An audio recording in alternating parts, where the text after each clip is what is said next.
Ya, bismillahirrahmanirrahim. Assalamualaikum warahmatullahi wabarakatuh. Terima kasih atas partisipasi dari teman-teman.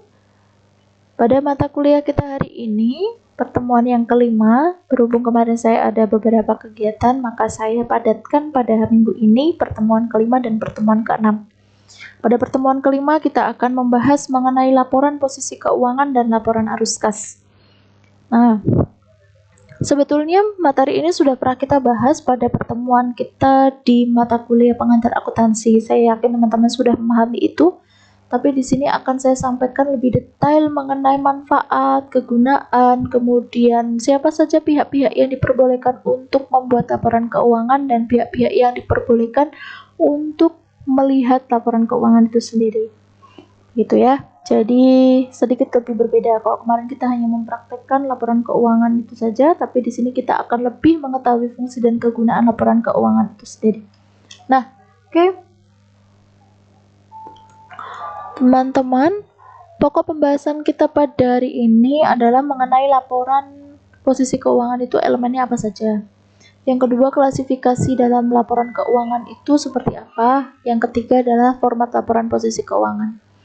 Elemen laporan keuangan, kita perlu mengetahui bahwa dalam laporan keuangan itu memiliki kegunaan atau fungsi. Yang pertama, mengevaluasi struktur pendanaan. Di sini artinya adalah dalam laporan keuangan kita bisa melihat berapa jumlah kas kita setiap tahunnya, berapa jumlah hutang yang kita miliki, bagaimana kemampuan membayar kita, dan seterusnya. Itu adalah evaluasi struktur pendanaan. Yang kedua, menganalisis likuidasi. Jadi, dari laporan keuangan, kita bisa mengetahui seberapa besarkah kemampuan perusahaan dalam memenuhi kewajiban yang dimiliki. Likuidasi itu adalah kemampuan perusahaan. Likuidasi atau likuiditas itu merupakan kemampuan perusahaan dalam memenuhi kewajibannya. Kewajiban di sini baik jangka pendek maupun jangka panjang. Hutang artinya berapa persenkah kemampuan perusahaan dalam memenuhi hutang. Nah, yang ketiga adalah menilai solvabilitas. Kalau untuk menilai solvabilitas itu berarti menilai kemampuan perusahaan pada waktu perusahaan bangkrut, mereka mampu memenuhi hutangnya atau tidak. Nah, itu menilai solvabilitas. Kalau yang likuiditas atau likuidasi itu hanya pada waktu perusahaan membayarkan hutang jangka pendeknya atau jangka panjangnya, sedang kalau untuk solvabilitas adalah ketika perusahaan mengalami kebangkrutan, maka di situ perusahaan mampu atau tidak membayarkan hutang-hutang yang mereka miliki. Yang terakhir adalah menilai fleksibilitas keuangan. Jadi artinya di sini apakah ada uang atau dana yang sekiranya bisa digunakan untuk produktivitas sekian banyak atau untuk menjalankan pemasaran sekian persen dan seterusnya. Itu bisa dilihat melalui laporan keuangan. Nah, di sini keterbatasan dari laporan keuangan itu sebetulnya karena laporan keuangan seringkali sifatnya itu adalah per tahun.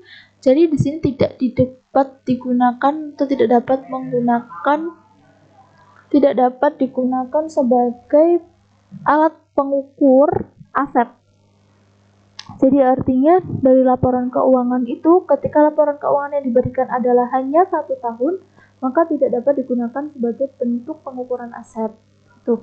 Kenapa kok tidak dapat digunakan untuk pengukuran aset? Karena laporan keuangan tidak mencerminkan berapa persenkah penyusutannya itu seperti apa, kemudian berapa persen perhitungannya itu tidak dicantumkan seperti itu. Jadi hanya mencantumkan berapa jumlah akumulasinya, berapa bebannya, hanya itu saja.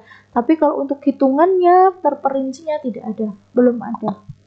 Nah, yang kedua, tidak diperkenankan mengakui aset tak berwujud. Jadi di sini tidak diperbolehkan untuk mengakui aset tak berwujud. Aset tak berwujud itu apa? Aset tak berwujud itu adalah bentuk aset yang dia itu memiliki nilai besar, tetapi dia tidak memiliki wujud. Wujud itu bentuknya apa? Tidak berbentuk benda atau tidak berbentuk sesuatu hal yang bisa wujud nyata gitu. Jadi kalau aset tak berwujud itu contohnya merek dagang, goodwill. Nah, itu aset tak berwujud. Goodwill itu apa? Goodwill itu nama baik perusahaan atau kelebihan perusahaan. merek dagang. Misalkan kita mau membeli franchise dengan KFC misalkan. Nah, KFC itu kan sudah merek dagang kan ya. Nah, itu namanya aset tak berwujud. Jadi ketika kita membeli merek dagang KFC, berarti kita juga membeli aset tak berwujud dari KFC itu.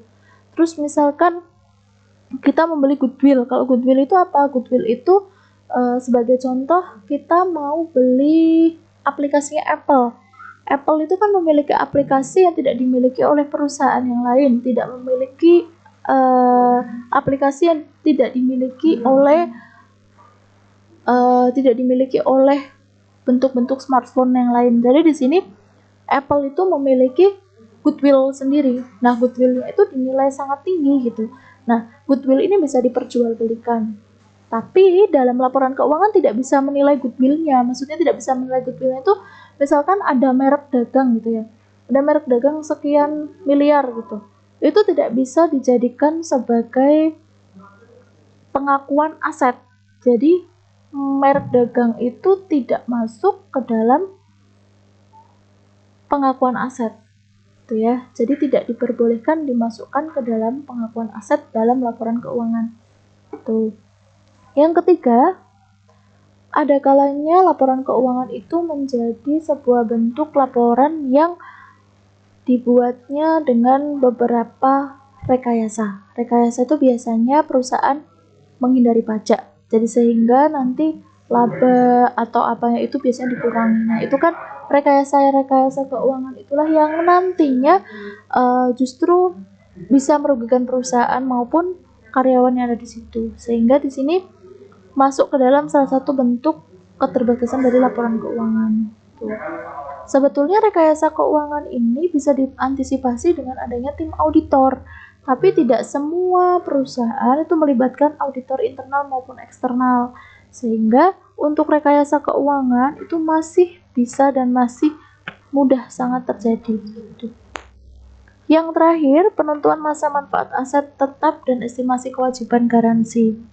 Untuk penentuan masa manfaat aset tetap dan estimasi kewajiban garansi itu di sini tidak dapat diukur. Jadi masa manfaat barang atau masa manfaat mesin atau masa manfaat aset tetap itu tidak dapat diukur secara langsung melalui penggambaran laporan keuangan seperti itu.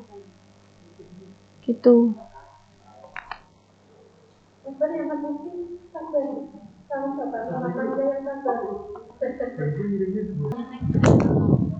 Ya, selanjutnya elemen laporan keuangan. Kita sudah mengetahui bahwa laporan posisi keuangan itu hanya terdiri dari dua unsur, yaitu aset sama dengan liabilitas dan ekuitas.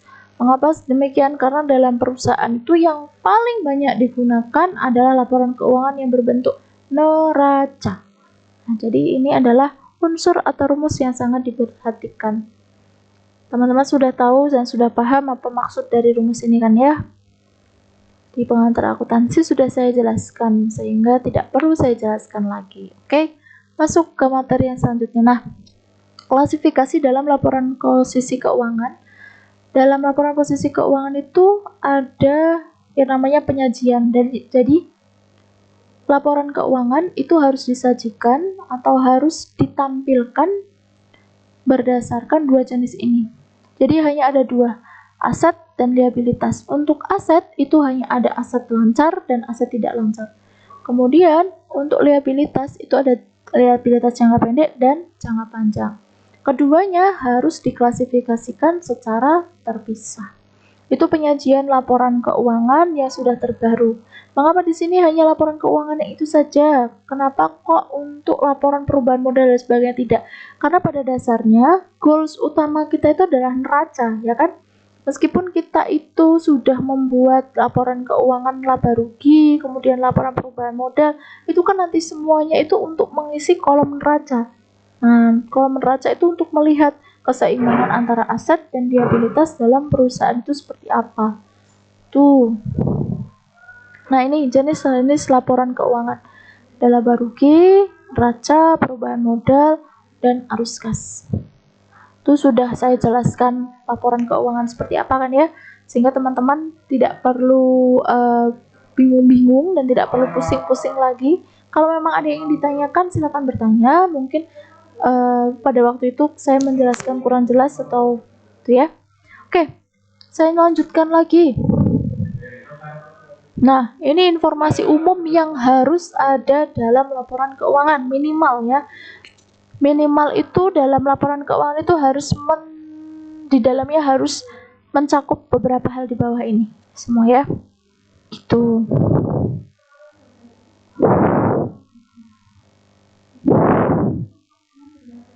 Nah, untuk latihannya, silahkan teman-teman mencari laporan keuangan dari beberapa perusahaan, kemudian buatlah sebuah analisis perbedaan dan kesamaan dari laporan keuangan perusahaan-perusahaan tersebut. Misalkan di perusahaan ABC.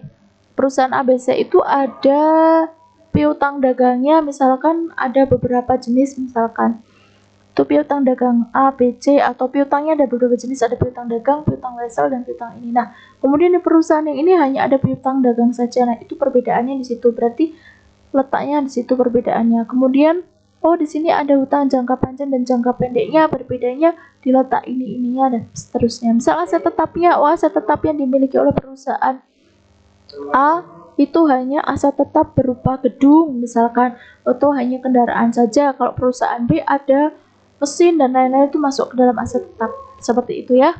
Silahkan teman-teman mencari dan mempelajari, menganalisis bagaimana perbedaan dan persamaannya. Kalau ada yang ingin ditanyakan, silahkan boleh bertanya. Dari saya, terima kasih, cukup sekian. Wassalamualaikum warahmatullahi wabarakatuh.